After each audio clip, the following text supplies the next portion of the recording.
Thank you, Evelyn. Hey, that's really helpful. That's really helpful.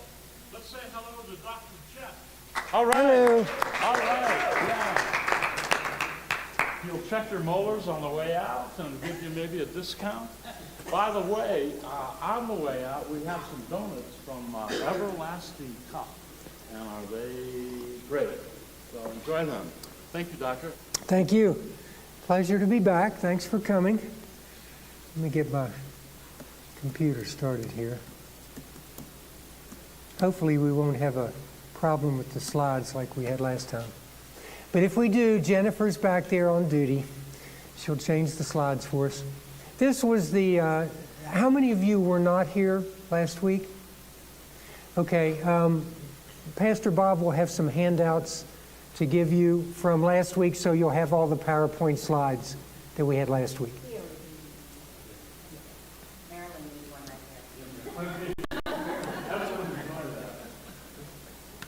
So one of my points last week was, one of the things I said is, don't assume that a person is a Christian just because they have a long church background. Because a lot of people have been in church for decades and are not believers. This is Lucille, a lady I knew for over 25 years who died in her early 90s. And we had spiritual conversations for many, many years.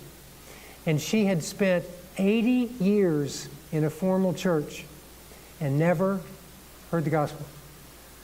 And one day I used the approach that I mentioned last time. I said, well, you've heard the word gospel before, right? And she did. Explained that the gospel simply means good news. And the opposite of good news is bad news. So she understood that, and that's the first time after all those decades of going to church that she understood the gospel. And she got saved that day. She made a decision to trust Jesus.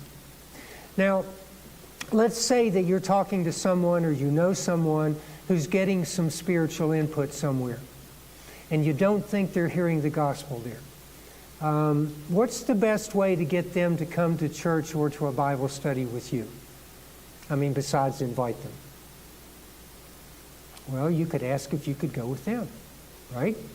I mean, whether they go to a church or a Jehovah's Witness Kingdom Hall or a Buddhist temple, for that matter. If you go with them and listen to the input that they're getting, I guarantee you'll find a couple of things that you can use to start a spiritual conversation. I had an older friend, not quite as old as Lucille, but he was in his 70s, lifelong member of a formal church, and I wanted him to come with me, so I asked him, can I go to a Mass with you? And he said, sure. And after that, I invited him to come to our church, which he did. He started coming. He came for several years, and he got saved right at the end of his life. So my point is, if somebody has a long church background, they may believe that God is real. They may believe that Jesus died on the cross, but they may not know him personally. So don't assume that they do. We're talking about some general principles and guidelines that have been real helpful for me. So the first one on your handout, I believe, is this one. No, actually.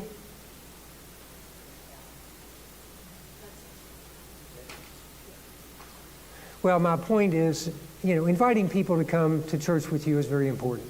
But there's no substitute for talking to them ourselves. One of the principles is we need to provide a safe environment where people can have a comfortable spiritual dialogue with us. A place where they're not looked down on or judged. A place where people are treated with respect, no matter what their beliefs are and no matter what their lifestyle is. Now, I personally think that this is the reason why a lot of non-Christians avoid church people, because they don't find Christians a safe place to talk about what they really believe. And unfortunately, as we all know, they're often right. So try to make it easy and comfortable for the other person to share with you what they really believe. The next principle is this: be genuinely interested in the other person. As I said earlier, before we try to tell people things, we need to spend time listening to them. Now, here's a question for you. How much do you really know about the people you're around all the time? your neighbors, your coworkers? Do you know some things about their family? Do you know some things about their interests? Do you know where they are spiritually? You know, the more details you know about someone, the more effective spiritual conversation you can have with them. Here's an example of being genuinely interested. Many years ago, my wife and I were in Florida, and we were in a little yogurt shop. Do you remember TCBY? Well, that's how long ago it was. Anyway, it was in a little strip mall, and right next door to the yogurt store was a Christian Science reading room, complete with a little old lady at a desk with a big smile. And I told my wife, I said, I'm going to go in and share the gospel with her. And she rolled her eyes and said, okay, see you later. So I walked in and introduced myself, and she did too. And I said, ma'am, I really don't know a lot about Christian Science, which was true at the time. I said, would you spend a few minutes sharing with me what you believe? And she said, I'd be delighted. So she told me all about Mary Baker Eddy and science in the scriptures and their view of sickness and all that sort of thing. And I listened and I asked a couple of questions because I was really interested.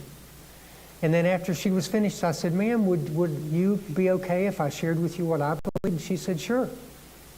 And I talked about the biblical view of sickness and who Jesus was and how to get your sins forgiven. Now, if I had walked in there and started quoting the Bible and telling her she was wrong, she wouldn't have given me the time of day. And I wouldn't have blamed her. But I earned the right to share with her what I believe by listening to what she believed first. I was genuinely interested. Now, she didn't make a decision to trust Jesus that day, but she did hear me. Here's a good principle to use. Be patient. As I mentioned before, you're going to run into a lot of people who are not the least bit interested in spiritual things. And I guarantee you, everyone in this room knows someone in that category, right? Someone you would bet your rapidly shrinking 401k that they would never respond to spiritual things. But consider this, maybe you were that closed person at one time. But you did get saved, right? You became a Christian. Which proves that things do change. And that even though somebody is closed today, doesn't mean they're going to be closed tomorrow. So spend some time building relationships with people. Plant seeds with them. And then let God have a chance to work in their hearts. Suppose you're having a spiritual conversation with someone. You share some spiritual truth with them. Even if they're totally closed and uninterested, they'll still hear you. Because this next principle is true. A person can never unhear something they just heard. It goes on their hard drive. It does go in. And God will use that at some point in their lives. So don't think that your words don't make an impact, because they do. Let me give you an example of how God used something real small that I shared with somebody. I know a young lady, I've known her for years, and there were several years when I didn't see her. And when I saw her again, I discovered she'd become a mom. She had a 3-year-old son. So we started talking about family things and about kids, and I said, well, my baby's in his 30s, but I remember those early days. And one of the things that I said to her was this. I said, you know, one thing I remember about becoming a parent is that it really got me thinking more about spiritual things. How did it affect you? One of the things I said last week was get used to asking open-ended questions that they can't answer with a yes or no. So I said, how did it affect you? And she said, oh yeah, we go to church all the time. And I said, really, where do you go? So she told me. And it's a non-denominational church in Columbus. And I said, well, that sounds like a real good place. I said, I'm assuming they talk about a personal relationship with Jesus. She said, oh yeah, I just got saved a couple of months ago. And then she said, do you know who got me thinking about spiritual things for the first time? I said, no, who? And she said, you did. Now, not only do I not remember what I said to her, I don't remember saying anything even remotely spiritual. But obviously some little thing that I said registered, and God used that. And that's one of the things He used to bring her into His family. Now, you can use this same phrase I used with her in a lot of different situations. You can say this. You know, one thing I remember about, and then fill in the blank, is that it got me thinking a lot more about spiritual things. How did it affect you? Come up with something that matches what they're going through, that matches your experience. Something you've been through. Losing a loved one, losing a parent, dealing with a serious illness. Because you'll find that often when people are going through a crisis, what they're experiencing may very well be opening a door in their heart. I was talking to Bernie about a book that we have both read by a guy named Bill Fay. I mentioned him last time. He wrote a book called Share Jesus Without Fear, which is a technique of asking people's questions. Well, I've spoken to him a couple of times, and in his book, he explains that before he became a believer in Jesus, he was a very, very bad man. He laundered money for the mob. He had a house of prostitution. He was totally self-centered and closed to anything spiritual. And over the years, several people came up to him and tried to talk to him about faith in Jesus. And he sent everyone away with an insult. And every one of those people thought they had failed. They thought that what they had said hadn't mattered at all. And now he says after he got saved, he remembers every single one of those people who tried to talk to him about Jesus. So remember that your words will have a lasting impact. Wouldn't it be great to be in heaven and have somebody walk up to you and say, you probably don't remember me, but you talked to me about Jesus, and he may say, I responded real badly and even insulted you. But I want you to know that what you said to me did register. And it's one of the things that God used to bring me into his family. Thank you. And I also want to thank you for being willing to take the risk to talk to me about faith in Jesus. Amen. This is a good principle. Our lifestyle and the way we treat people are extremely important, but a critical component of our witness is verbal. Have you all ever heard the phrase, witness with your word, witness with your life, and use words if necessary? Yeah. You ever heard that before? Well, I personally think that using words is non-optional. Now, is witnessing with your life important? You bet. Is it important to serve people and show them they're important? Of course it is. But the vast majority of the time, if somebody's going to understand the gospel message, they have to hear it verbally. Sure, they can read it in a book or they can hear it on the radio, but most of the time, somebody needs to have someone else explain it to them without being pushy and weird. Our lifestyle should complement the message, but it should never replace it. The way we treat people is really the main way that we're going to get an open door to share, because most of the time we have to earn some credibility. The ultimate way we love someone, of course, is to make sure they understand the gospel offer.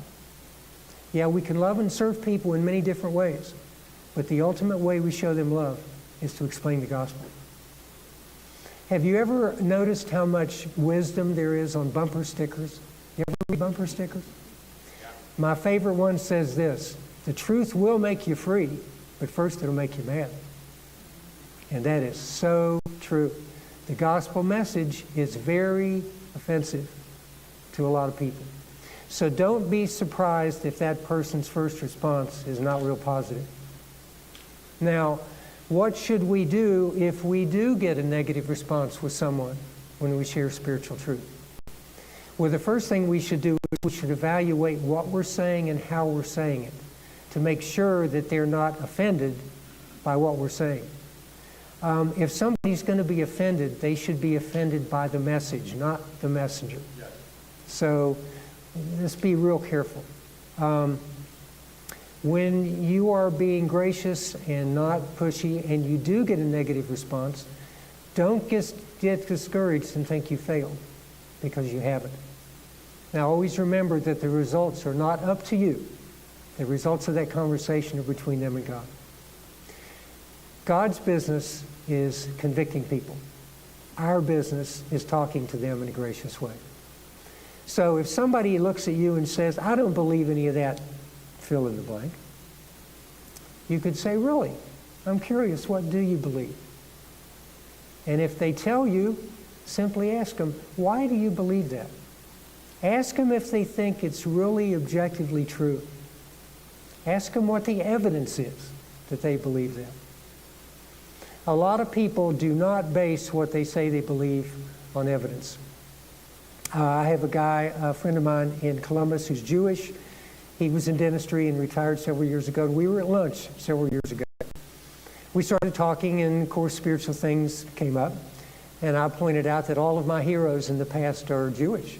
Abraham, Isaac, Moses, Jacob, Jesus, Matthew, all of them. And I said, you know, I'm convinced that Jesus is the Jewish Messiah, the promised Jewish Messiah. And he said, I don't believe any of that stuff. And I said, I'm curious, what do you believe? And he looked at me and he said, I believe that when you die, you're dead, and that's just it. And I said, why do you believe that? What do you base that on? And he looked at me and he said this, I believe what I choose to believe. And I said, even if it isn't true? And he just smiled.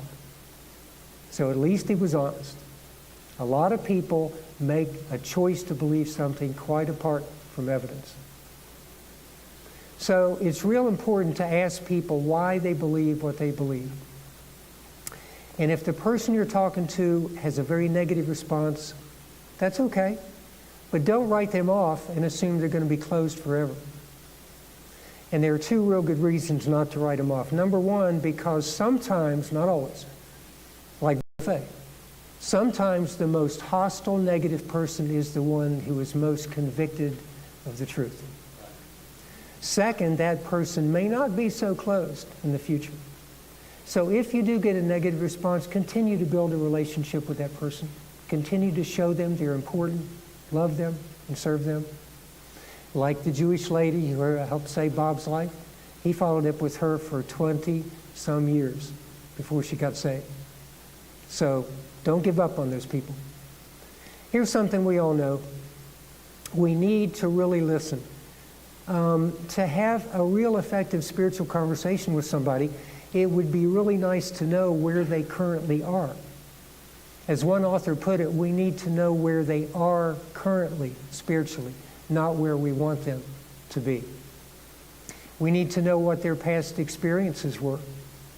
You know, it'd be nice to know what their misconceptions or what their barriers to coming to know Jesus are. And it would be very helpful if we let them tell us what they experienced. You know, when they come up with negative things, don't jump in and interrupt them and correct them, which is what I used to do. Believe me, I've made every mistake there is to make, sharing your faith. And that's one of them that's real easy to do. Of course, to share the gospel, we have to tell people things. But I know from personal experience, way too often, we jump in way too early and start correcting people. And if you've been on the receiving end of that, you know how that feels. This attitude that I'm right and you're wrong, and I'm here to correct you, does not go very far with people. Now, obviously, for somebody to start believing the truth, they have to stop believing what isn't true, right? So sharing with them is important, but try to save that for a little later in your conversations. Suppose you're talking to somebody and find out they're into Wicca or channeling or reincarnation or one of any number of spiritual weird things. You know, Bev, you have a friend who's really into some odd things. Well, the first thing we probably want to do is correct them, right? But instead of doing that, try saying this. You know, it's great that you're into spirituality. Tell me more. Now, if this were our first response, some of these conversations would really change, wouldn't they? And the person would not feel that they're being corrected. Put yourself in the other person's place. If you shared something you really believed with someone and they immediately told you were wrong, that would probably be the end of that conversation, right? And you certainly wouldn't feel safe talking to that person. Everyone responds much better to someone who's more interested in what they believe than in correcting them. And we're all like that. So after they share with you what they believe, if it sounds really bizarre, ask them some questions. You can ask questions like this.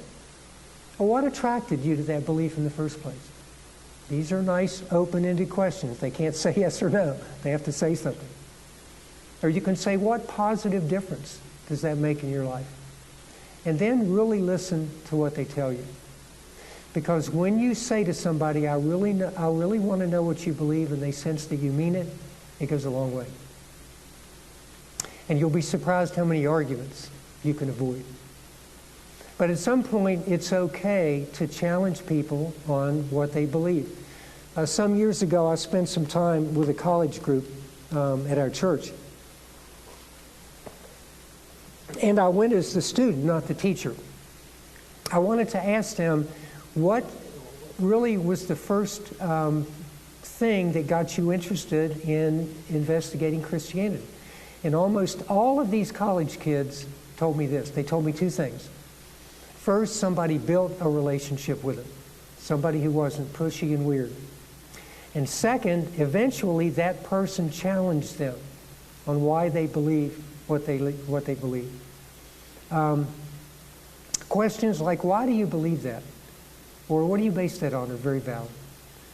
And if it's appropriate, after they tell you why they believe what they believe, you could share this with them. You could say what I said to Al. I said, in essence, I'm a believer in Jesus in large part because of the eyewitness records we have of the things he said and did. And I believe they're historically accurate and reliable. You're going to find a lot of people don't base their beliefs on evidence. The next ingredient here is something that I feel is really important. A very important ingredient in our spiritual conversations is humor. Humor is always a great way to break the ice. It always reduces the tension. And let's face it, there's usually going to be some tension in spiritual conversations. So here's a good question for you. Who would you rather deal with? A person who's real serious all the time, or somebody who jokes around with you and has a sense of humor? Right? I think we all agree with that. Folks, people expect spiritual conversations to get real serious, and it shocks them when they don't. And I can tell you from experience that a little humor goes a long way to taking the tension away. Then I can also tell you, and Bob will tell you the same thing, if you use a little humor to break the ice, people are much more likely to talk to you about spiritual things. They really are. Here's something I often say to non-Christians after the conversation is going in that direction. I say, I heard a little saying that I think you really appreciate. More people would consider becoming believers in Jesus if they could meet some people who know him, but who are otherwise fairly normal. And non-Christians always agree with this, and most of the time they laugh. Use some humor. It's very effective to get people to let their guard down. Here's an important principle. Follow God's leading. When you feel like God may be leading you to do something or to contact someone, listen, because he may very well be. Here's a story about the leading of the Holy Spirit. I have a friend in Columbus named Dave who had a friend from high school, a lady. She and her family are Christians, and they go to a church in Texas. So she heard about this man who lives in Pennsylvania. Of course, we live in Ohio, so she said, well, Ohio and Pennsylvania touch, they're almost neighbors. So she sent my friend an email about this man in Pennsylvania that she heard about at her church who had recently had a car accident that was his fault. And in this wreck, his only son died. So she said, would you call this man? And my friend thought, I can't relate to this guy. What would I say to him? That would be too weird. No. And he didn't call. And months went by, and over this guy came to mind. So in February one time, they were having a small Bible study, and it started to snow, and everybody went home early, and he said, I have just got to call this guy. He called him and introduced himself. He said, you don't know me, but I want you to know there are a lot of people in Columbus, Ohio, praying for you. And they had a conversation of about an hour, at the end of which this man put his trust in Jesus as a Savior. So the next time you get a feeling like God is leading you in a certain direction, listen, because those leadings are real. Here's a good principle. Ask for clarification. When someone makes a statement or even asks a question, it's often helpful to ask them to restate it, just to make sure we know what they're saying or asking. How often have you thought you knew for sure what the other person was saying and found out later you were way off base? Do you ever find that out? That happens to me. It still happens to me sometimes. So you can say this. You can say, well, what do you mean? Or tell me a little bit more. I want to make sure I understand what you're saying or what you're asking. Like the little kid who comes in from playing, a little 10-year-old kid. And he comes in the kitchen and he says, Mom, where did I come from?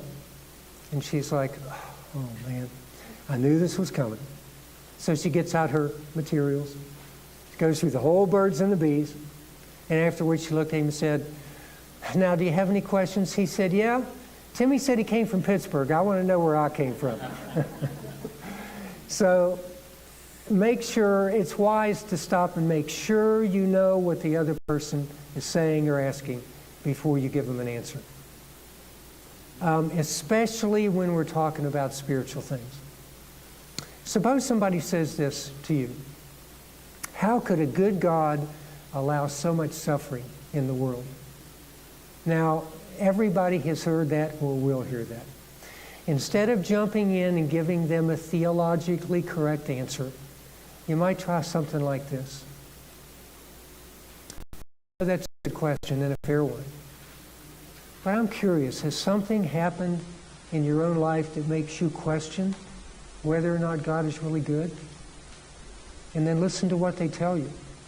It may be that they have a real good reason for asking that question. And if they have experienced something very painful that led them to that conclusion, you have an opportunity to do something really crucial, and that is listen and empathize. Yeah. Often the first thing someone says is not the issue at all. Right. And to get below the surface, you have to ask some questions. And then you have to listen to their answer. And if they do tell you that, you'll be able to say this. And this really is true. You can say, you know, if I had been through something like that, I might feel exactly the way you do. Because that's true. People experience things and they come to conclusions based on what they consider to be very logical reasons. Here's another important principle. Agree with what you can. Anytime somebody says something negative or derogatory, instead of getting defensive, find something you can agree with. For example, if somebody says those religious people are nothing but a bunch of hypocrites who just want your money, well, instead of getting defensive, which is what I used to do, here's what I say now. You know something? A lot of times you're exactly right. Because a lot of times, folks, they are exactly right. It's no wonder so many people have negative perceptions about Christians. So whatever you do, please don't do what I used to do. Don't get defensive. We want to be on their side of the table, not on the opposite side. Because you can't have an argument with someone who just agreed with you. Right? One of our main goals should be to avoid an argument whenever possible. Because just telling somebody they're wrong, even if they are wrong, is not usually conducive to having a dialogue. Here's something I know you're going to hear if you haven't already. Somebody may say this. How can there only be one way to God? Or they may say, you Christians are so arrogant. You think yours is the only way. Well, instead of getting defensive, you could say something like this. You know, saying there's only one way to God does sound arrogant. And to non-Christians, that's exactly how it sounds. Narrow-minded, intolerant, right? It does. Why not agree? And then you can say, well, you're right. Nobody likes arrogant, narrow-minded people. Now you're on their side of the table, right? There's no argument. And then you can say, but Christians didn't come up with that only one way to God. Jesus did. And if it isn't true that He's the only one way to God, that is incredibly arrogant and narrow-minded. But if Jesus actually is who He's claimed to be, it isn't arrogant at all. It's just a statement of fact. And you'll notice there was absolutely no argument in that conversation. So the best way to get good at these things is to practice them.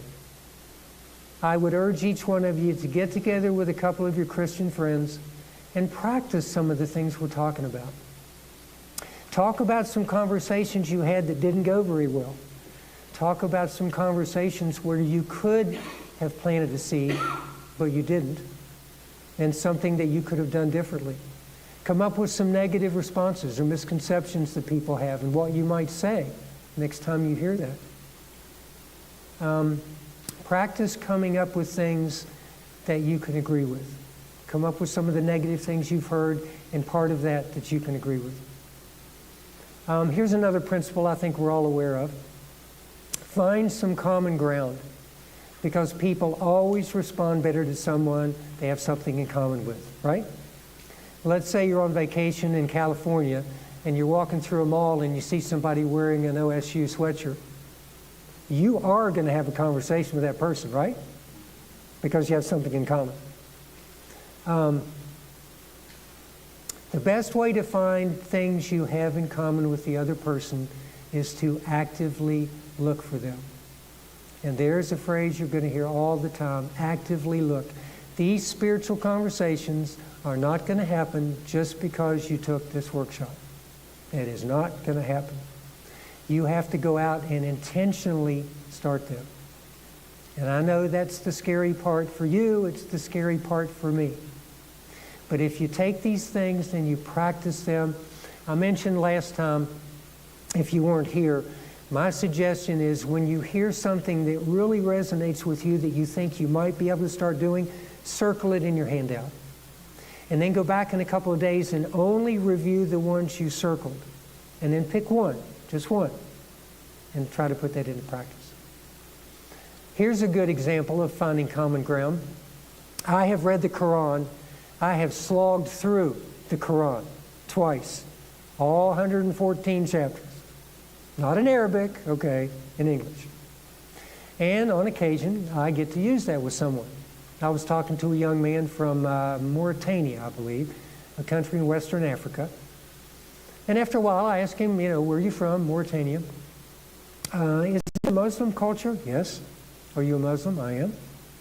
And I said, have you read the Quran all the way through? And he said, several times. I said, I've read it twice. And he was floored. I said, how many Americans have told you they read the whole Quran? He said, no one ever told me that. And then he said this. He said, what did you think of it? A lot of things I could have said. I could have pointed out how many untruths there are. I could have pointed out things about Muhammad. Here's what I said. I said, I was shocked how much we have in common and how much of the Quran came directly from the Old Testament, which is true. No argument, no conversation. And we had a great conversation. I talked about Jesus claiming to be the Messiah, the only way to get our sins forgiven. He's revered as one of their prophets. Great conversation, no arguments at all. And I asked him, I said, have you ever read the Injil, which is the term for the New Testament? And he said, no.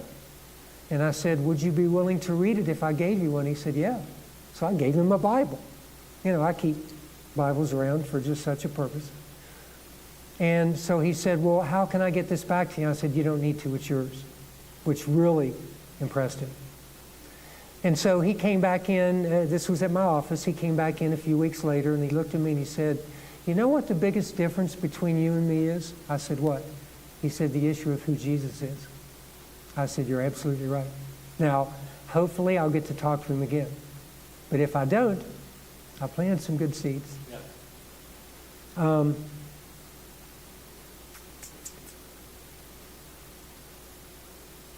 Let me see. Oh, yeah. Let's say someone from a Muslim culture came up to you and said, I just finished reading the Bible.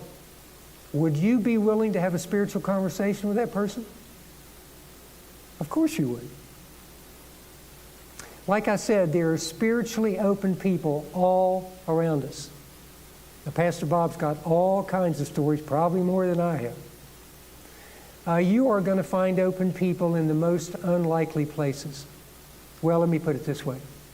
You'll find open people in the most unlikely places, but only if you're actively looking for them. Here's an example of doing that. I have a friend at church who's a dentist. And I'm a dentist, and I don't go to the dentist near as often as I should. But one day, I got this wild idea. So I called his office and set up a checkup appointment. So I walked in, and one of the first things his hygienist said was, "How do you know my boss?" And of course I said, "We go to the same church in Columbus." Now, if you've ever tried to have a two-way conversation with a hygienist, it's not happening, right? She gets to talk, you can, she got her hands in her mouth the whole time. So after church was in the conversation, when she took her hands out of my mouth, I said, I'm curious. I talked about your boss and I going to the same church. What's your church background? It turns out she was still going to the same kind of church that I went to when I first went to Columbus. And I mentioned that last week if you weren't here. I said I went to the same church for 3.5 years and never once heard the gospel from the pulpit. Ever. Once.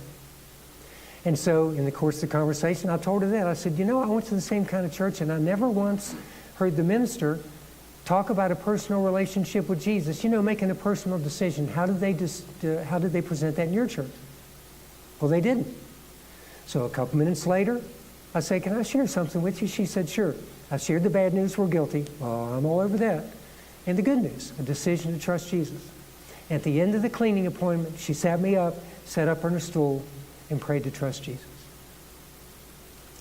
So, like I said before, start choosing to believe. And this is a choice you have to make. Start choosing to believe that there are open people all around us, because a lot of them really are. Here's a good principle.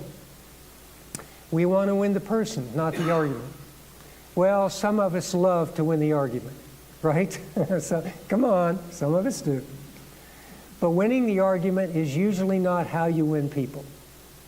Because you can win the argument, and yet you can lose any future opportunity to talk to them about spiritual things. Here's something I found to be very helpful, especially when you're dealing with people in some of the pseudo-Christian groups. Jehovah's Witnesses, Mormons, for instance. These folks are taught that they have the truth, and most of the time you're not about to change their minds. Here's a little phrase I like to use when I'm talking to them, and it's a great phrase to use with people who just love to argue, and that's this. Well, that may be. Several summers ago, I was out front cutting the grass at my house, and it was on Saturday, which is the Sabbath, by the way. Everybody knows that, right? The Sabbath is Saturday. So here come two people, bags over their shoulders, printed material. They were Jehovah's Witnesses. One guy named Daryl walked up to me and said, "Can I talk to you?" I said, "Sure." So he offered me a Watchtower magazine, which I accepted gratefully.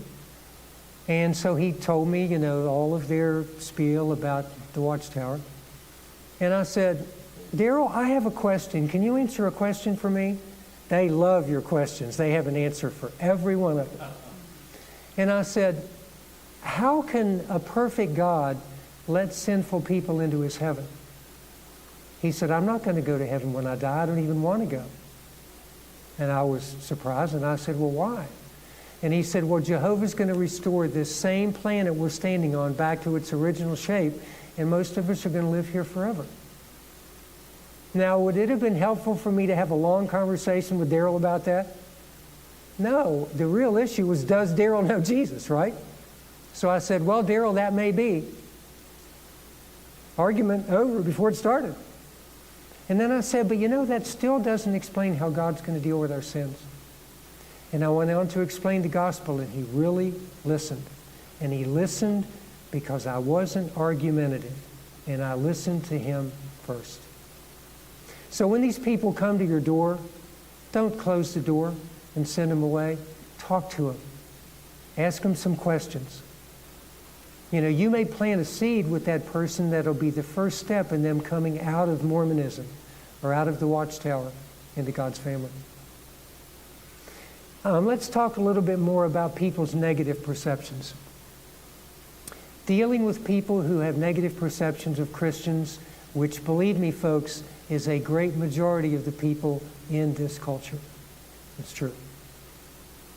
When I'm talking to somebody who has some negative perceptions about Christians, I'll say this. I'll say, you know, I heard a great little saying that I think you'll really appreciate. One of the biggest barriers to people becoming believers in Jesus is the behavior of some of his followers. And non-Christians always agree with that, and they usually laugh too. Folks, don't ever forget that most people got their negative perceptions about Christians from a real Christian who was being a lousy representative for Jesus. There's a book called Unchristian by a guy named David Kinnaman. It was published in 2007, but it's still very timely today. And it's the result of 3 years of research about what non-Christians think of us in this culture. He talks about 6 different labels that non-Christians typically put on Christians. Things like narrow-minded, hypocritical, homophobic. Here's a quote from the author. He says, to assume that the 6 major labels that non-Christians put on us are merely misperceptions of us would be a huge mistake. These perceptions are based on real experiences that outsiders have had with their Christian friends. They are an accurate reflection of the kind of Christians that many of us have become. It's embarrassing and it's shameful, but it's reality. I don't say this to step on your toes because I have been that Christian many, many times. If you have been too, it's not a guilt trip. Just make sure that you try not to be from now on. Unchristian by David Kinnaman, Kinnaman. Here's a very revealing quote by Mahatma Gandhi. Everybody knows who Mahatma Gandhi was, right, in India. He said this, I don't hate your Jesus. I love your Jesus. It's just that so many of you Christians are so unlike him. Ouch. Yeah. The way I heard it, quote, very similar to that, he said, and Christians witnessed him in Africa for many, many years. And he finally said, I like your Christ, but I don't like your Christians because your Christians are not like your Christ. Absolutely. That's the ouch. It really is. And again, folks, I've done this way more than any of you will ever do. I promise. I really have. I've turned off more people than you'll probably talk to. So if this is the case, if you have been this way, tomorrow's a new day. You know, we have the Holy Spirit living inside us, and he can help us change. So if this describes some of your interactions, that can change. We need to go out of our way to not be the kind of Christians that turn people off, because whether we like it or not, part of what people are going to think of Jesus is connected to what they think of us. Here's something I try real hard to do. Just be yourself when you talk about spiritual things. We shouldn't change our tone of voice. We shouldn't change our personality. People expect us to get real weird when we talk about spiritual things, and it shocks them when we don't. I was talking to a lady who was real close to making the decision to trust Jesus, and she said she was so afraid she'd have to become like those people who never blink. And I said, what do you mean? And she said, oh, you know, the kind. They come up and they start talking about religion, and their eyes get real big and they get in your face and they never blink. She was so afraid she would have to become like that person. She said, I don't want to be like that person. I said, then don't be. And she said, okay. She was so afraid. Just be yourself. Another principle that's important, watch for major changes in the lives of people you know.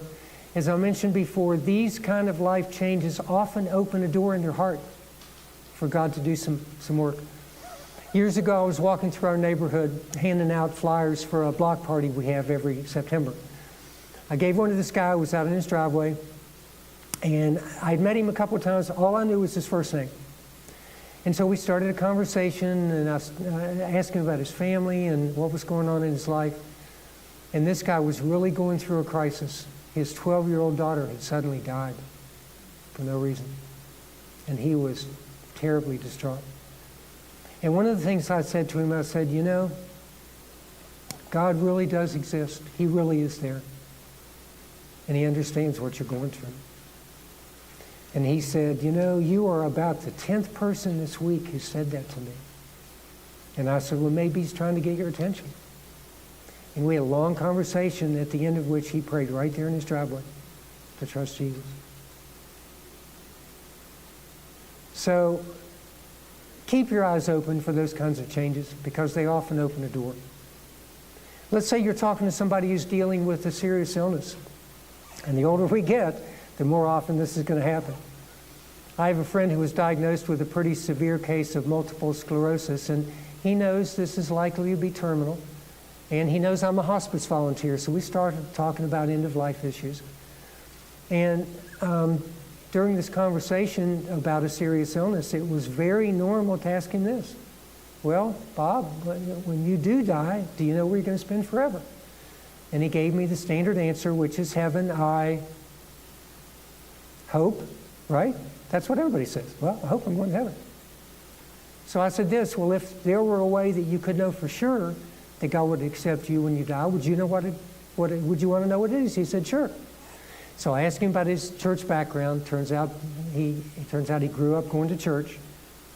And I mentioned the bad news, and he said, believe me, I heard the bad news every single time I walked in the door. But no one had ever explained grace to him. So I simply repeated what he already knew, the bad news. He was all over that. And then I explained the good news. Faith in Jesus is all we need to get our sins forgiven. And so it was that simple. Much of the time, that's all a person needs to hear. Most of the time, they don't need any complicated theological explanations. All they need to hear is the simple gospel. And he did respond that day, and he got saved too. Now, who did the real work in all these situations? Me? No. God's Spirit did the work. But I did something real important. I noticed what was going on in someone's life, and I chose to use that to turn the conversation in a spiritual direction. Here's a real common situation. You'll be talking to somebody who has a military background. That's very common. Many of them have been in very dangerous places, defending us. So when I find out somebody has been in combat, the first thing I do, which is the same thing you do, is thank them for their service. And then I'll say something like this, you know, if I had been in harm's way like you were, I'm sure I would have been thinking a lot more about spiritual things. How did it affect you spiritually? And they may tell you.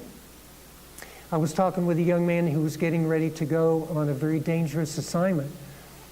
And I said this to him, you know, you're going into harm's way. Suppose the worst thing happens and you get killed over there. Do you know for sure where you're going to spend forever? And he gave me the standard answer, well, I'm going to go to heaven, I hope. And I said, well, if there were a way to know for sure, would you want to know? And he said, sure. So I asked him about his church background. He was totally in context. He had a very formal church background, and he did not hear the gospel explained it. So I explained it very simply. The bad news, he got that. And the good news, faith in Jesus. And after he understood that he had to make a personal decision, he looked at me and he said, you know, my dad would kill me if I did that. Because apparently his dad's very formal church taught that you didn't need to make a decision to trust Jesus. All you needed to do was do this, do that, go through the rituals and ceremonies. But after he thought about it he looked at me and said, you know, I think I'll deal with Dad later. And he did make that decision. And I never saw him again. So, again, I want you to keep in mind that there are times when somebody does make a decision while you're talking to them, but those times are very rare. Most of the time, the vast majority of the time, all you're going to get to do, and all I get to do, is plant a seed. In Matthew 28, the Great Commission, we've all heard that. Jesus told us to go because he knew that people are not going to come up to us and start a spiritual conversation. We have to go and find them. Now, something we can all do is make an effort to get to know some new people. Walk around your neighborhood. Invite people over for a game or to watch the game. We have a euchre party every other month, and we've gotten to know a lot of people that way. You can just walk around your neighborhood or the neighbors that you have met already. Ask some questions. Get to know them, a little bit better. Let's say you've already tested the waters, so to speak, spiritually speaking, with most of the people you know, and find out that most of them are totally uninterested. Well, all that means is the last time you tried to talk to them, they were uninterested. It doesn't mean it's going to stay that way. So continue to invest in relationships with people and keep your eyes and ears open, because people's lives and their hearts do change. If you really build relationships with people and gain their trust, if you become their friend, then if a door ever does open in their heart, you may be the one person they go to with a spiritual question. If somebody trusts you, if you're a safe place, they're much more likely to talk to you about spiritual things. Yes, it takes time and effort to build a relationship. People are messy. We all know that. And it may be very uncomfortable to develop a relationship with somebody who's a million miles away from a godly lifestyle. But if you choose to do it, God will honor that effort every time. If you step out to build a relationship with messy people, you're going to have to do this. Pray again, and pray some more. Because talking to God about that person is every bit as important as talking to them about God. Now, if you don't already have one, I suggest you start a written list of some folks that you plant seeds with them. Pray for them on a regular basis. Prayer is one of the most important parts of this whole process. I have a texting group in my phone with about 20 people on it, people who've committed to praying. In fact, Jill and Bev are on my texting list. And every so often, after a conversation, I will text the person's first name, no personal details at all, and ask them to pray.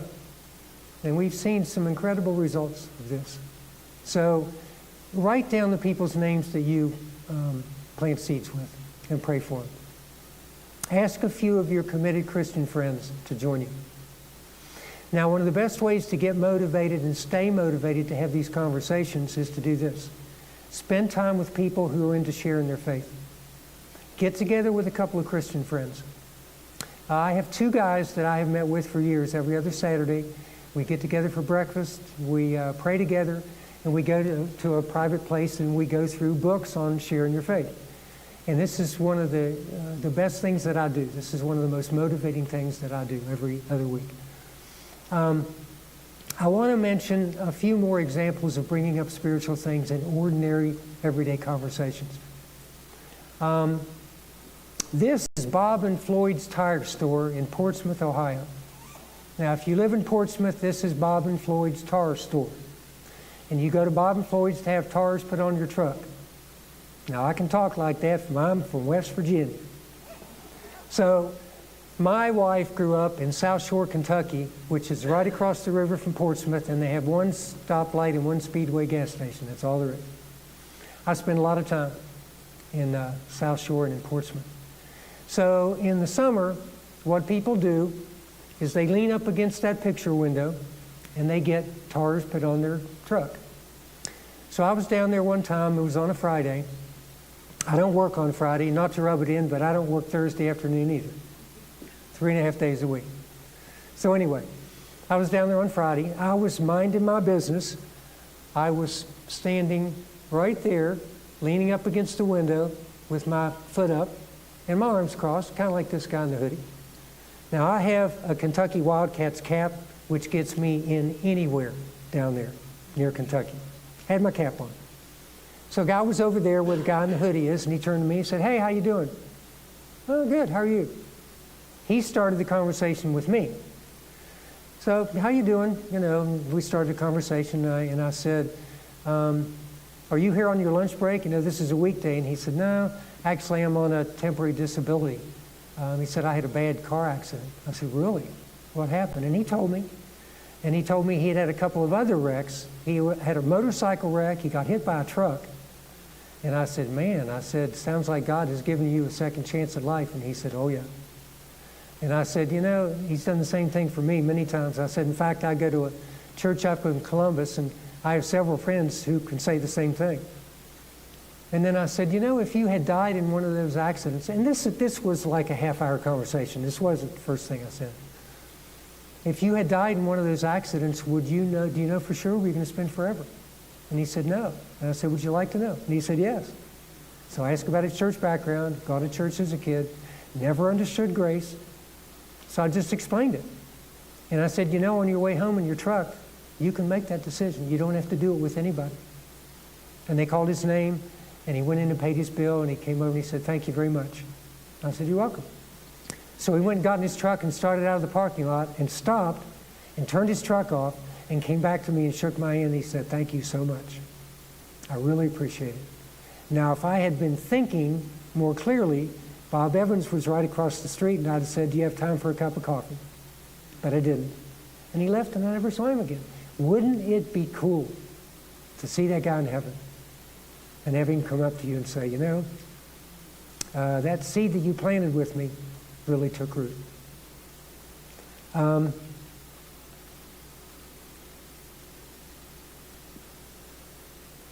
If you choose to look for these open doors, you'll find them. One of the critical things about this is something that Pastor Bob and I were talking about, is getting to the point where you think this way, where you automatically look for these openings in conversations. When this is your default setting, you won't have to force yourself, will you, Bob? These things will happen automatically. At this point in my life, I often have to force myself not to have a spiritual conversation with someone, and so does Bob. Now, I didn't develop that mindset in a month or two. It took a long time. It took a lot of work. But if you'll start changing the way you think, you'll be surprised how quickly you get to this point. No, sorry. Yeah, of course. The guy that says he has a gift of evangelism, I'm learning all the time. Yesterday, I go to AutoZone. This is good. A guy helps me with buying what I eat. Spend some time. So I said, who's your supervisor? I went over there and said, this guy really helped me today. I'll guarantee you that made his day. That was the best thing that happened to him, that his supervisor asked my name. So, today, I go back. He comes up behind me, throws his arms around me, and says something about, don't trust this guy, or something funny, like we were friends. So, I thought, something, you helped me yesterday. I wouldn't be a very good person if I didn't help you on something. I pulled my deal out, you know what it's all about. And have you ever done this? Well, not exactly, but you can do this tonight when you go to sleep. But you have to create those opportunities. I didn't have to say, where's the manager? And he's a good guy. I didn't have to do that. But it brought me an opportunity. Yeah. Today is a new day. So I go over to see Dr. Doolittle. I walk in. There's two girls at the front. One, Jamie, is the wife of the guy that he introduced me to. Has a church in Utica. So I know she's a Christian. The girl next to her, maybe not. So when I finally came out from my appointment with Dr. Doolittle, I said to this Christian that I knew, I said, hey, have you ever seen one of these? And I'm talking to her, going through it like this. And what's happening, the girl over there is hearing the gospel. I knew what I was doing. But you just have to create. God is a creative person, and we are in the image of God. We need to be creative too. So. And no, that's a perfect example. And what you have to do, like Bob said, is you have to look for opportunities to do that. That was totally in context, right? It wasn't anything out of context there.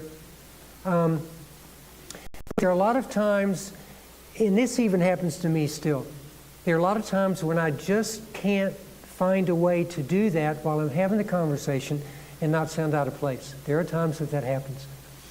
One of the very best ways I know to bring up spiritual things in a conversation is to do this. Revisit a previous conversation, which basically is what you did. You talked to the guy one day, you came back the next day.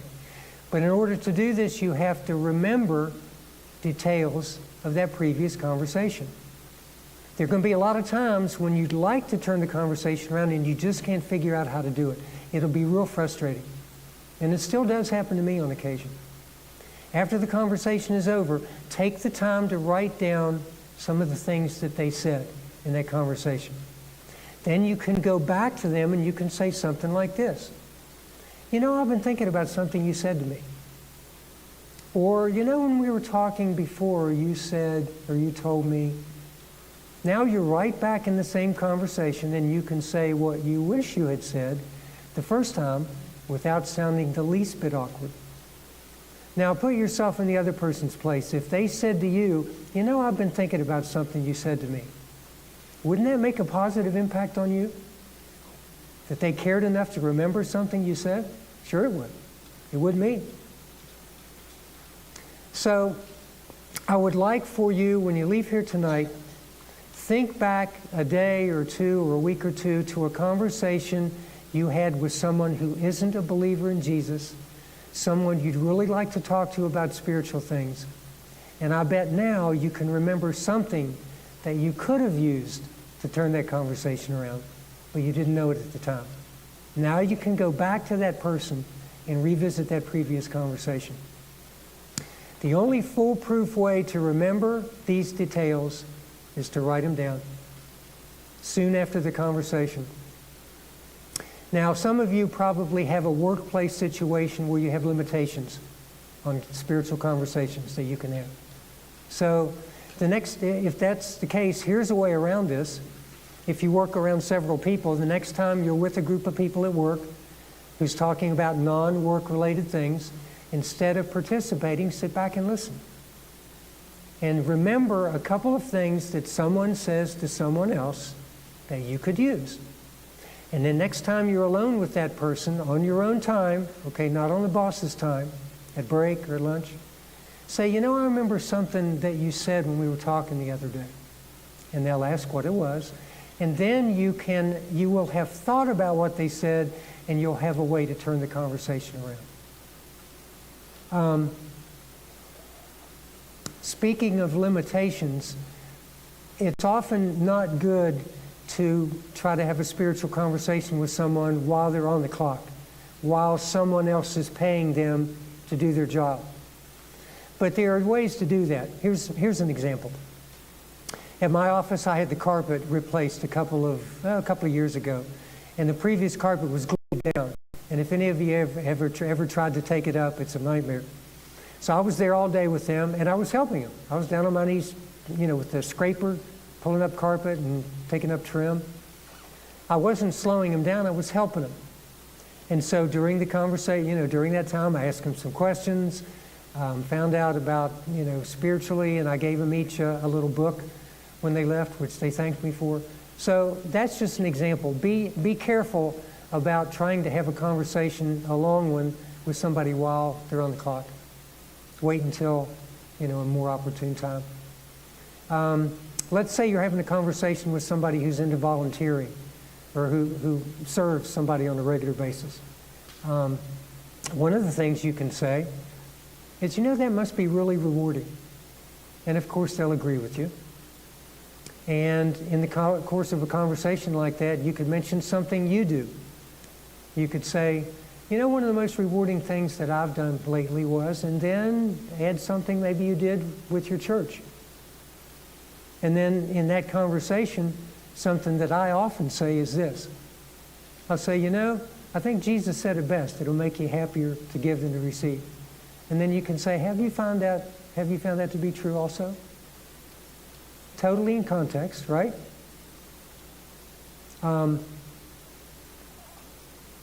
This is a very common situation you'll run into. When you do something nice for somebody, they'll often say, well, that was awfully nice of you to do that, right? We've all heard that.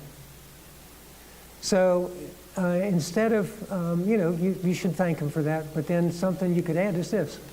Well, thanks, but it's more than that. It's more than just being nice. And they'll probably say, well, what do you mean? And then you can say this. Well, the truth is that God's been awfully good to me. And this is just one of the ways I can give some back. And then you can say this. Let's say somebody compliments you on anything that you've done nice. You can say that. And then after saying God's been awfully good to you, you could say this. How about you? How's God treated you so far? And they'll often tell you. You'll be surprised how much people will tell you if you just ask. Because what is that person's favorite topic of conversation? Them. What's mine? Me. Being honest. It's not the Lord, it's me. He's a close second, but it is me. And yours is you. So realizing that, simply ask people and they will tell you. Have you ever had somebody say this to you if you did them a favor? Thanks for doing that. I really appreciate it. If I can ever do anything for you, let me know. You ever heard that? Well, I have a neighbor that I had invited to a Bible study numerous times, and he never went. And one day his car was on the blink, so I gave him a ride to work a couple of times. No big deal for me, but it was for him. And so he said to me, boy, I really appreciate it. If there's ever anything I can do for you, let me know. I said, okay. So about a week later, I said, you said if there was anything you could do for me, did you really mean that? He said, absolutely. What is it? What do you think I said? Come to the Bible study, right? I said, I want you to come to a Bible study with me. I said, look, I just want you to come twice and check it out. You can ride with me. I'll buy you a donut and a cup of coffee. And he came twice. And I can't tell you how many times after that he told me, he thanked me for being sneaky and getting him there. And I talked to him not long ago and he said, I really have to get back to church. And he thanked me again for getting them there. So the situations that I'm describing here happen all the time in my life and in Bob's life, and I'm sure in Pastor Lucian's life. But it's not because there's anything special about me. Well, okay, maybe my mom thought I was special, okay? But in this area, I'm really not. Everyone here can do all the same things that we've been doing for a long time. All you need to accomplish that is this. You need three things. You need some changes in your thinking. You need some creative tools. And you need some determination. The first one is changes in your thinking. We need to think like Jesus thought. We need to think about other people the way he did. We especially need to think about fallen, sinful, non-Christians the way Jesus did. How we think about these people will definitely impact how we treat them. And it will determine whether or not we make the effort to share spiritual truths with them. And how we treat people will make a difference on how it's received. The next thing we need, number 2 up there, is some creative tools. By the way, if you weren't here last week, I put a passage from Colossians 4 up there, and I have a piece of cardstock that I want to give you. Take it home and tape it on your bathroom mirror. And as I said last week, as you're standing there every morning staring at that incredibly attractive person in front of you, read these verses and think about them. And if you do that, it'll change your day. Colossians 4, 3 through 6 is an excellent passage. Paul says, pray that I might proclaim the message clearly. We need to clearly explain things so the other person actually understands the offer. We need to use analogies and stories and word pictures to make spiritual truths clear to people. And we need to be able to tailor these to the person we're talking to. And of course, the best example of that in history is Jesus, right? We also need some determination. Matthew 28, Jesus said, go and reach people. These conversations are not going to happen by accident. It'll take some determination on our part. Paul never could have done what he did without a big dose of determination. In 1 Corinthians 9:22, Paul said, I have become all things to all people so that I might win some. He tried his very best to relate to that person where they were, no matter what their lifestyle was. And he wasn't about to let his circumstances get in the way. We're close to being done, but I want to mention just a few more common situations that we find ourselves in. Now, if this hasn't happened to you yet, it will. What do you do when somebody says, I don't want to hear it? Well, you should honor that. Temporarily honor that. Let some time go by. And then when you see them again, say this. You know, I remember you saying you don't want to talk about anything spiritual. Do you still feel that way? And they'll either say, yes, leave me alone, or they'll say, yeah, you know, I've been thinking. Or you could say this. I remember you saying you don't want to talk about spiritual things. Would you mind telling me why you feel that way? And they may tell you. But if someone says they're not interested, just let it go. Because if you keep pushing, you're going to come across as just another pushy religious person. Here's a story about a person who really didn't want to hear it. Back in the 90s, I was dating a lady named Linda who died of cancer in her late 40s. And she was totally closed. Every time I brought up spiritual things, she said, I don't want to hear that. And you can imagine what she said. It's exactly what she said. I never did figure out why. She didn't even know why. I knew she went to church as a kid, but she was totally closed. And so at the end of her life, she was diagnosed with lung cancer in August of 97 and died in August of 98. And so I was with her through that whole time, through the chemo, through the radiation. It was awful. She had 2 kids who weren't even in high school, and she desperately wanted to see them grow up. And their dad had already died. They were going to be orphans. So the last doctor's appointment, after all the chemo and radiation, they told her there's nothing we can do. I was driving her home. And she said, you know, I've taken care of the lawyers and the guardian and the insurance. Is there anything I've missed? So I started laughing, and I said, well, there's one little thing you've missed. And she said, what's that? I said, well, the little issue of where you're going to spend forever. She said, you know something? You've been trying to talk to me for 3 years. I'm going to listen. So I just explained the bad news. We're guilty. She said, believe me, I know that. The good news is you can have a relationship with God for free by trusting Jesus. And she said, now you only have to do that once. And I said, as long as you understand what you're doing and you do it once and you mean it, that'll do. And so 2 weeks before she died, she got saved. So don't give up. Those seeds that you plant really count. Bob's example was a perfect example of talking to someone about someone else, or talking to someone and someone else can hear your conversation. Sometimes the situation calls for being extremely bold. Now, biblically speaking, bold does not mean being pushy and overbearing. Bold simply means being willing to open our mouth even when it's scary to do so. That's what being bold means. 2 Corinthians 5:20, Paul said, we beg you, be reconciled to the Messiah.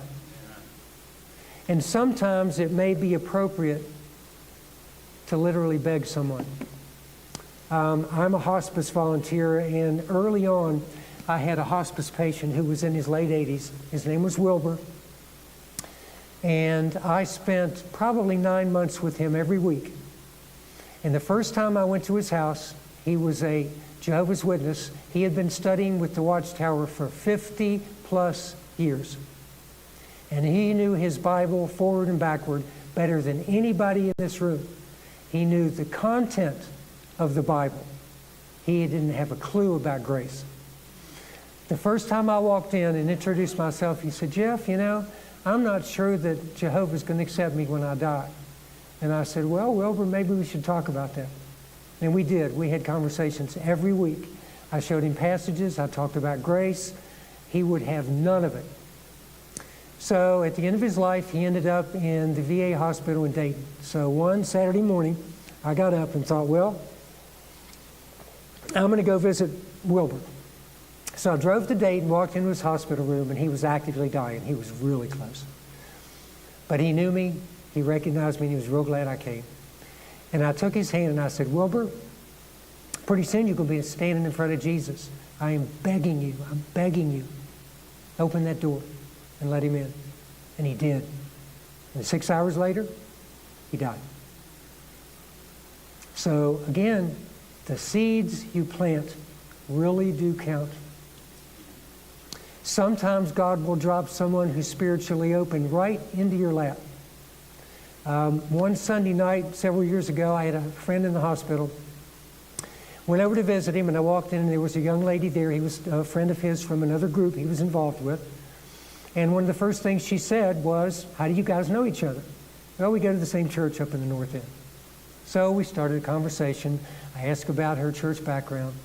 And it turns out that she had been studying Buddhism for the last few years. What she didn't tell us, and what we didn't know, is that recently she had prayed a prayer to this nebulous being she didn't even know existed that went something like this. She said, okay, God, if you're real, if you're really there, you show me in a way that I can recognize and I'll respond. And then she said this. She said, I want to give you some questions I need answers to, and I'm not going to tell anyone what those questions are. If you're real, you should be able to do that. So there. That's what she said. At the end of that conversation that night, she prayed to trust Jesus. And a couple years after that, she told both of us that that conversation answered every one of those questions that she had, that we had no idea. Now that was a divine appointment, right? And we would have missed it if we weren't actively looking for that opening. Do we have a couple more minutes? Okay. I'm going to tell you a few more stories. You may get the chance to spend time with someone at the end of their life, like my friend Wilbur. People at this stage are not distracted by the things we are. There's no concern for that next new house, new car, next vacation. They're thinking about things a lot differently. At this stage, people are often open to the gospel. Several years ago, I got an email from the hospice group that told about this young man on the west side of Columbus who was dying of AIDS in a nursing home. He was in his early 40s. So they asked if anybody would be willing to go spend time with him. Of course, I said yes. So I walked in. He was in a wheelchair. He was wasting away to nothing in chronic pain. It was pitiful. His name was John. So he said, well, how did you find me? And I said, well, I got your name from a hospice volunteer group at my church that I go to. A little bit later, I asked him about his church background. Turns out he didn't have one. I said, well, you know, I'm curious, what's your church background? And like the slide on the first handout? He said, I don't have one. I said, boy, lucky you. You have an advantage over the rest of us. And he said, what do you mean? I said, well, think of all the wrong stuff you don't have to unlearn. And he laughed. He thought that was hilarious. So we talked. It turns out he was a smoker. I took him, it was in the spring. Took him outside in his wheelchair several times. He was in chronic pain. He asked me to rub his shoulders because it made him more comfortable, which I did. And so, you know, we got around to I said, you know, John, you don't have a church background, but have you heard of Jesus? He said, yeah, I've heard of him. And so I explained the gospel. I said, well, you know, the gospel simply means good news, and the opposite of good news is bad news, which he understood, obviously, in his situation. And then I explained the good news. And he said, boy, I'd love to do that. But I stopped him at that point, and that's something I almost always do. When somebody's ready to make that decision, I always stop them and I say, now I want you to make sure that you know what you're doing here. I said, saying a little prayer is not going to make you God's adopted child. Only a decision will do that. Your prayer is simply you telling God that you're making that decision. And he said, I understand. I want to. So he prayed. And as I was leaving, I said, John, 1,000 years from now, you're going to be so glad you made that decision. He looked at me and said, oh, I already am. And then a couple of days later, he died too. How many of you here have, well, let me back up. I always use the word decision. when I'm talking to somebody about salvation. I don't think there's any better word to use than making a decision. Do you remember Billy Graham's TV crusades? The title was The Hour of Decision. Remember that? Sometimes a very direct approach is appropriate, because the better you know someone, the more direct and even blunt you can be without risking damage to the relationship. Now, my mom was one of the most close people next to Linda, I think, that I've ever met. I tried talking to her for 35 years, and every time I brought up spiritual things, she bit my head off. Every time.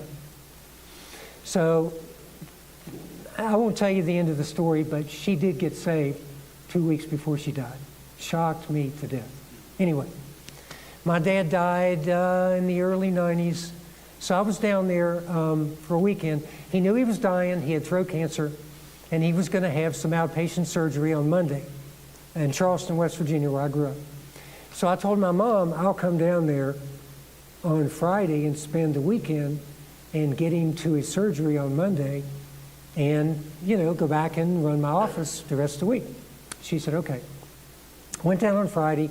Monday morning, we took him down to the hospital. And on the way back from the hospital, something remotely spiritual came up in the conversation. And my mom looked at me and she said, I refuse to believe that a person can live a lousy life for 80 years and say some prayer and go to heaven. I refuse to believe that. And I didn't say anything. I thought about that, and I thought, what does my mom need to hear? She needs to hear the parable of the landowner who hired workers at 8 and 10 and noon and 4.59 and a half, right? Gave them all a day's wage. So it turns out he had some complications. I stayed there all week, closed my office. The following Sunday morning, we were in the kitchen. I was getting ready to go, and like a good mother who always wants you to eat, right? She said, can I fix you breakfast? I said, no, I got to go. And then she made a huge mistake. She said, is there anything I can do for you? I said, yeah, there is one thing. She said, what? I said, I want to read you something from the Bible. She crossed her arms and leaned back in her chair and looked at me and said, I don't want to hear it. So I crossed my arms and leaned back on the couch and said, Mom, I've been with you 10 days serving you. I said, I closed my office for a week. Don't you think I deserve 10 minutes of your time? Yeah. And she said, yeah, I guess you did.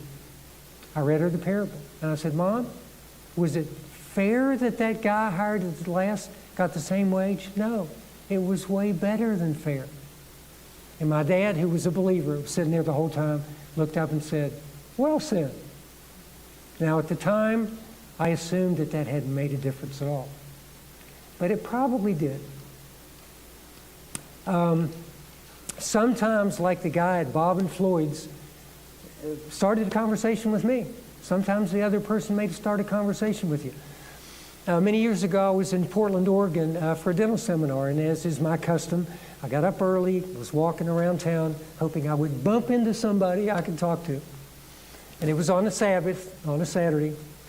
A young man about 10, maybe 11, comes up to me, very nervous, bag over his shoulder, printed material. He was a Jehovah's Witness. So he came up to me and he said, can I talk to you, sir? And I said, well, certainly. And he haltingly went through his spiel, gave me a Watchtower magazine, which I put in my pocket.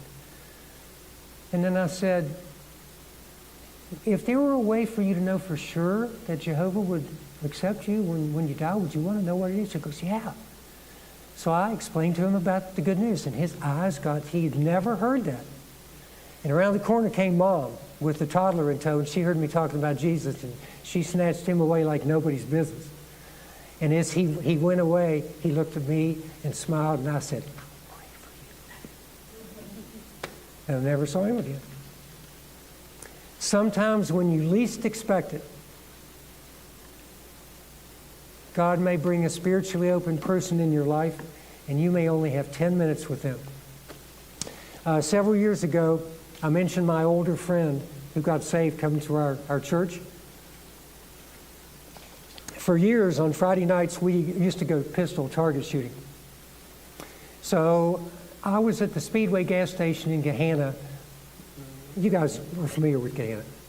Well, Gahanna's near the airport. So I was at the Speedway gas station, and I walked out to my car. It was pouring rain, and a young lady came up to me and said, "Sir, I've got to get to the airport. Can I give you $10 for a ride to the airport?" Now today, with the Me Too crowd, you probably wouldn't do that. But I did. I said, "Of course I'll give you a ride, but I won't take your money." Her name was Donna. So the distance between the Speedway where I live and the back end of the airport is maybe 5 minutes, maybe. So we started out, my name's Jeff, my name's Donna. So I said, "Donna, how's your life going?" And she told me it was a disaster. And I said, "Have you ever considered having God play an active role in your life?" She said, "I would love to do that. How would I do it?" So I explained the bad news. Okay, I understand that. And the good news. She had never heard that before. We pulled up in front of Lane Aviation. She prayed with me, gave me a hug and a big kiss on the cheek, and she was gone. Now, sometimes, and this is the last one, sometimes sharing the gospel will really impact a person who's already a Christian. At my office, I've always made it a practice not to talk to unannounced salesmen. I just don't.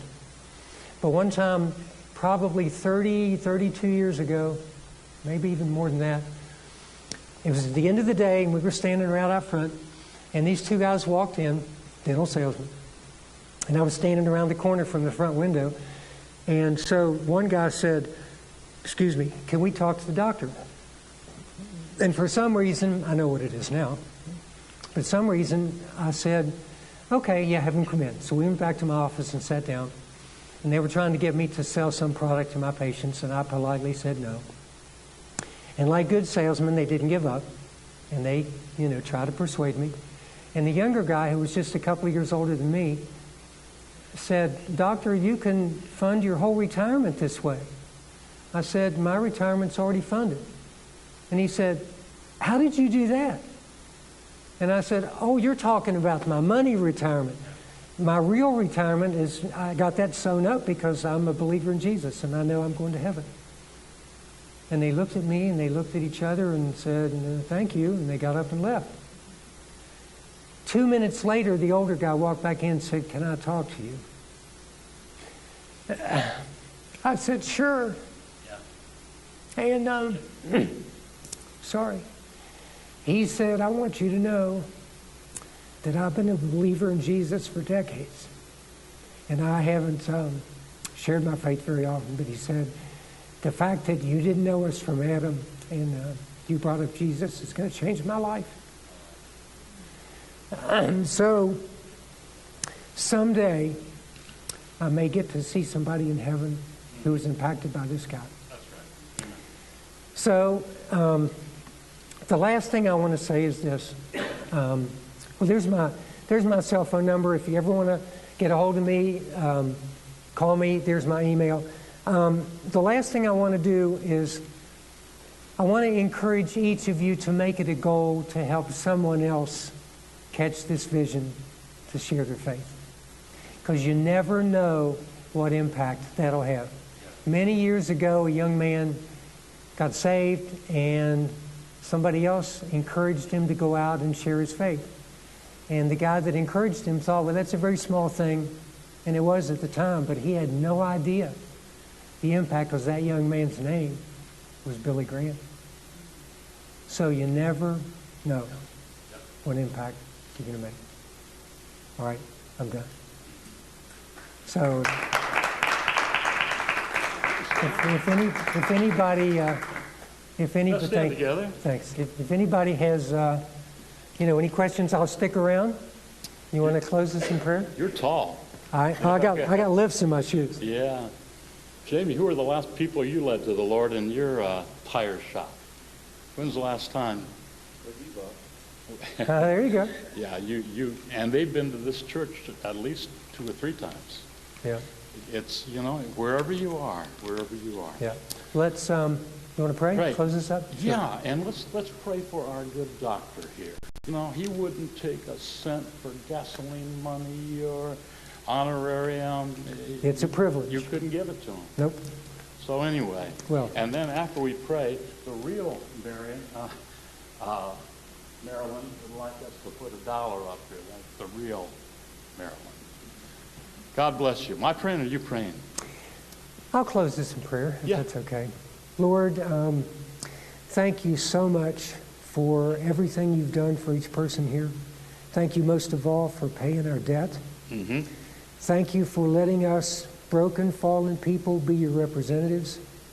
I want to pray for everyone who's heard this, Lord, that you give them a vision for starting these conversations. Amen. Open a door for the message for them, and help each one of them to come to the place where they think this way automatically, and where they look at other people the way you do. Amen. Truly. Well, Craig has some real exciting exit music for us. All right. And shake hands and hey, encourage yourself to make way for where the donuts are. From Oh, yeah. the Everlasting Cup. There's some snacks back there. And they're good. Thank you for coming, people.